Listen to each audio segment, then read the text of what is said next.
I hope I'm not getting too ahead of myself when I say this, but guys, I think our Lord and Savior, Chase Elliott, has finally arrived.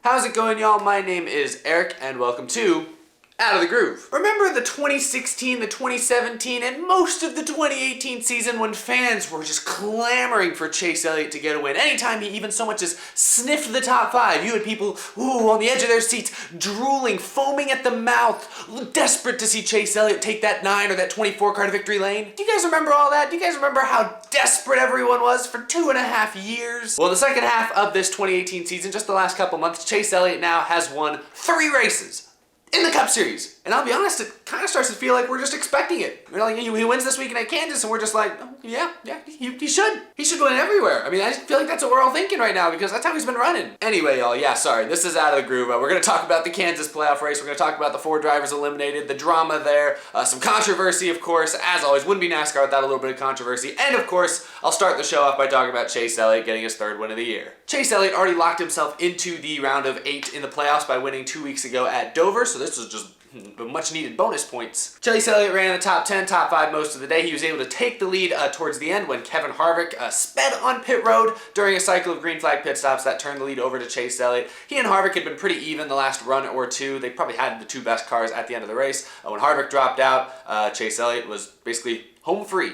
It got a little dramatic towards the end. I'll talk a little bit more about the race in a second. You know, we had a good close to a 3-car battle. Kyle Busch and Kyle Larson had started to reel him in. It wasn't like a blowout or anything at the end of this thing, but Chase Elliott really didn't face much pressure the final 30 or 40 laps. Cruised to victory. 3rd win of the year.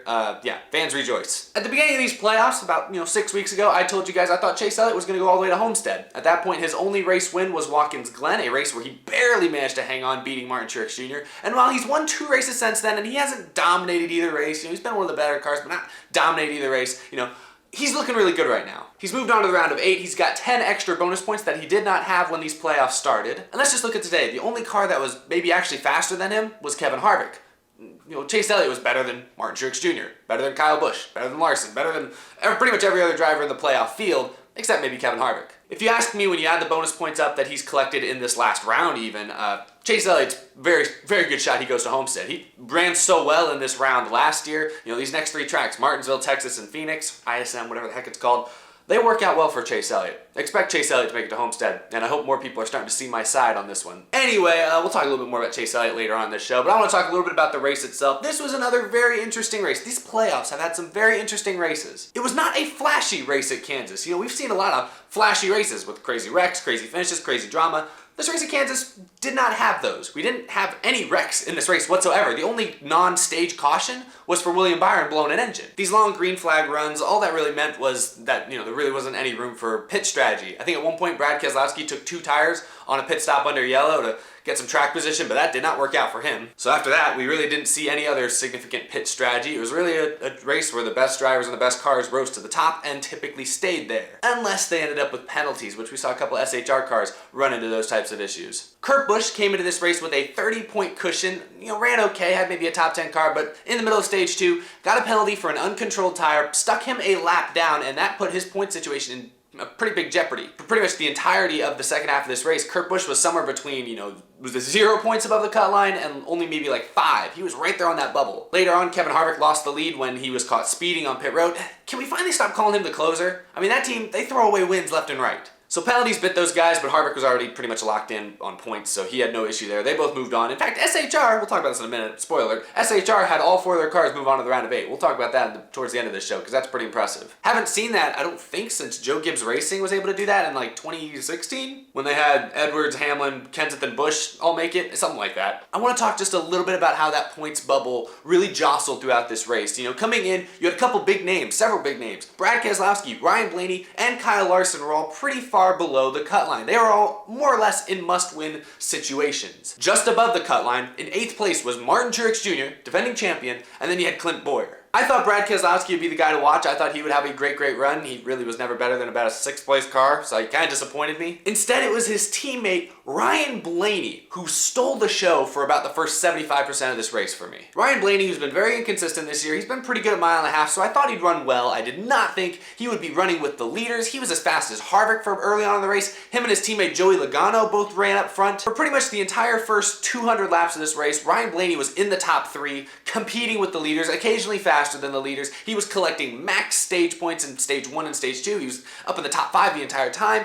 In fact, he was able to almost point his way into the top 8. He came into this race 22 points behind defending champion Martin Truex Jr. And because Truex really was not good at Kansas. Towards the end, he got his car maybe dialed into like a 6th, 7th place car, but for most of the race, he was around 10th to 12th. And with Ryan Blaney collecting only stage points, finishing 2nd, 3rd in all the stages, Ryan Blaney made up that entire 22-point deficit on Truex. And it wasn't just Truex. When Kurt Busch had his issues, he's a former champion. He fell out down around that bubble. Blaney was better than him at one point.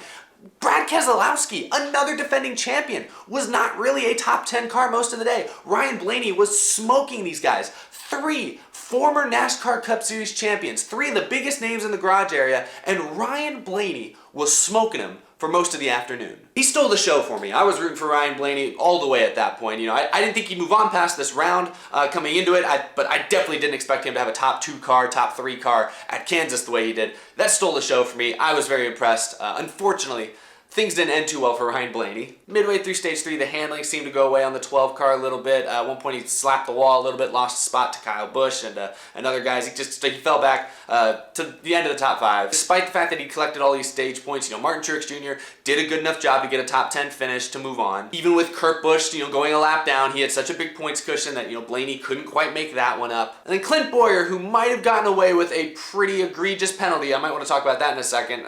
He was able to still finish well enough to move on. But that points bubble was close all day long. Ryan Blaney deserves a lot of credit for putting the whooping on several of NASCAR's biggest names. Martin Truex Jr., Clint Bowyer, Kurt Busch need to be thanking their lucky stars that they managed to somehow move on to the next round because, honestly, Blaney outran them. I also want to mention Kyle Larson. He started this race in the rear with a backup car. He came into this race way behind the cut line, 36 points after losing that appeal and that penalty this last week. Needed a win, basically right off the bat. They knew that going in. And he ran top 5. He drove through the field in a backup car, which was very impressive. Ran top 5, finished 3rd.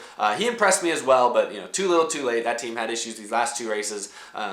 He needed a win and almost got it done. I think if this race had more cautions and they'd been able to play some more pit strategy, that would have played to the advantage of guys like Kyle Larson or Brad Keselowski a little bit better, as it is since they basically had to race straight up. Larson just needed a few more laps maybe to put some pressure on Chase Elliott for the win. But still credit to Larson. At least him, Ryan Blaney, they really went down swinging, Even Alex Bowman, he had some issues early on, hit the wall, ran into some cars a little bit here and there. But at the end of the day, he had a top 10 run for most of the afternoon, and that's better than he's run at most tracks this year. So I'll give Alex Bowman some credit as well. At least these guys went down swinging. That's the best you can say. And yes, I did say went down. Let's go and look at the playoff grid after the round of 12. Now we're moving on to the round of 8. 4 drivers have been eliminated. 2 Penske cars, Brad Keselowski and Ryan Blaney, you see there, have been eliminated, as well as Larson and Alex Bowman. So basically the 4 drivers who were below the cut line coming into this weekend ended up staying there. But they made it interesting. I will say that. They made it interesting. Keselowski and Blaney did finish 6th and 7th, so they had good runs. Blaney ran better than 7th pretty much all day long. Keselowski kind of had to play catch up, but that was not enough. They were so far back that they needed to race for the win. I thought Keselowski would have a good shot at winning this thing. Never really came to fruition. Martin Truex Jr. struggled with the handling early, but came back to finish 5th, I believe.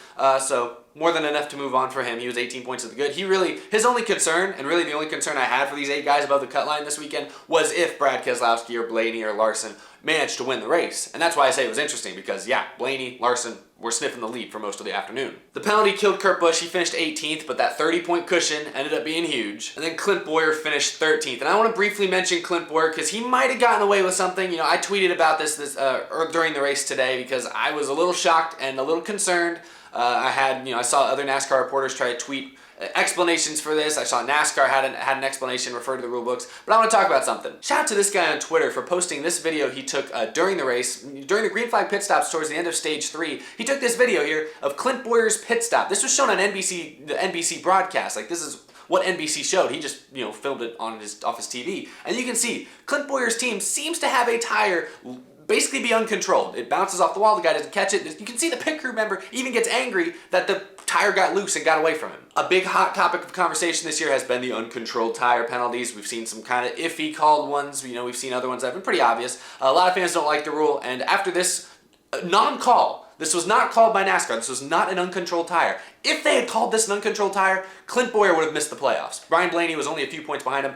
This would have knocked Bowyer a lap down. He would have been out. Ryan Blaney would have been in. NASCAR did not call this a penalty, and a lot of fans, including myself, really wanted to know why. Because that seems like an obvious uncontrolled tire. The tire's literally rolling into another guy's pit box. And the rule we always are told is, it has to be within arm's length. And typically there's a rule that if the equipment leaves the box or goes into somebody else's box, usually that's a penalty anyways. That was my concern. That was a lot of other NASCAR fans' concerns. I got some questionable explanations that I want to show you. NASCAR ESPN writer Bob Pockrass tweeted this out. In regards to the tire, they are allowed to cross into the adjacent pit boxes on the inside as long as they do not impede another car or pass the halfway point of the adjacent stall. So what he apparently heard from NASCAR is that, see how the tire, kind of slid onto the inside of the wall. It's not on the outside by where the cars are driving by. It's on the inside by the pit box, so it's kind of out of the way. Since it, crossed into the pit stall there, apparently it's legal and that's allowed. And since I guess, you can't see the other pit box in front of him here that the tire rolls into, but since apparently that guy was not on pit road and coming into his box and the tire wasn't in his way, apparently for those reasons and those reasons alone, according to NASCAR, that was not a penalty. I looked at the actual rule for this and, it's not entirely clear, but I guess that's basically echoes what this tweet is saying. It seems like a real judgment call. It doesn't really seem like a very well-written rule, which I guess isn't that surprising. I'm the kind of guy in NASCAR where, if the rule's written down and, you don't follow the rule, even if it's a dumb rule, you deserve to be penalized. But I'll be honest, after seeing this replay and reading the rule, which doesn't really make any freaking sense, yeah, this rule is the dumbest rule I've ever seen as a NASCAR fan in my entire history of watching the sport. If you're not going to call that an uncontrolled tire, then what is the point of having the rule? Because that right there, that's clearly uncontrolled. It's rolling into another guy's damn pit box. That's about as uncontrolled as it gets. I mean, this is supposed to be a safety rule. The tire's loose. The tire's all loose. It's out and about. I've seen much less called an uncontrolled tire this year. A guy just takes his hand off the tire to sneeze really quick. Bam, uncontrolled tire. But this, the tire's on it, got a mind of its own. It's rolling off, it's going on an adventure. It's gonna go wreak havoc somewhere else. We don't even know. And they're not controlling it whatsoever. That is the most uncontrolled tire I've ever seen. I guess since it technically doesn't fit the rule book for what an uncontrolled tire is, it's not. And Clint Bowyer was not penalized and is gonna get to move on to the next round.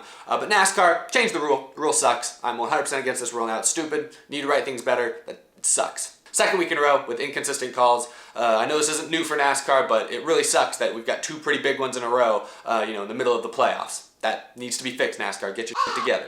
Anyway, I'm sorry, y'all. I just get really heated. Last thing I want to talk about, let's talk a little bit more about this playoff grid. Chase Elliott getting the win. That's a good thing. I'll start with that. Chase Elliott's got 2 wins in this round. He's locked in. He's moving on to the round of 8. He's got 10 new bonus points that he didn't have before this round started.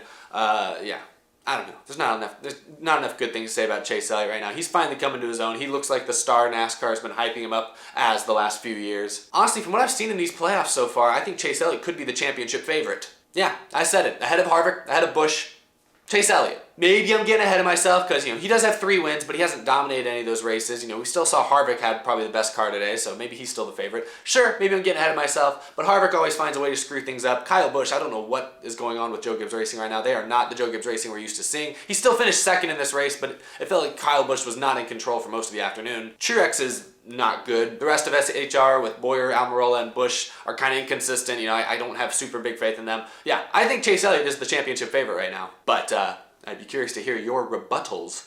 Anyway, on that statement, I guess, I'm going to wrap this show up. A lot that I wanted to talk about after this race at Kansas. Like I said earlier, it wasn't a super flashy race, but I think it had a lot of substance. A lot of stuff still to talk about coming out of this. Some interesting developments when you have Brad Keselowski, who won 3 races in a row coming into these playoffs. He's already out. Goes back to him getting wrecked at Dover and then running out of fuel at Talladega. Just a couple bad finishes in a row. Can't really overcome that even in this playoff format, which is kind of forgiving.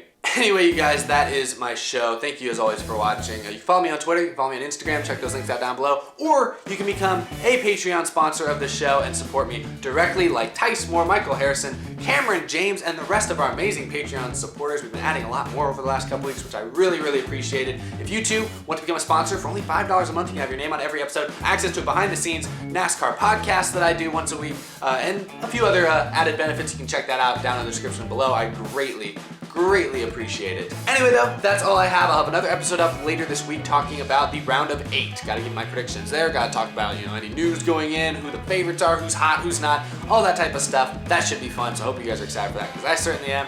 That's all I got, y'all. Thank you for watching. I'll see you guys again later this week. Bye, everyone.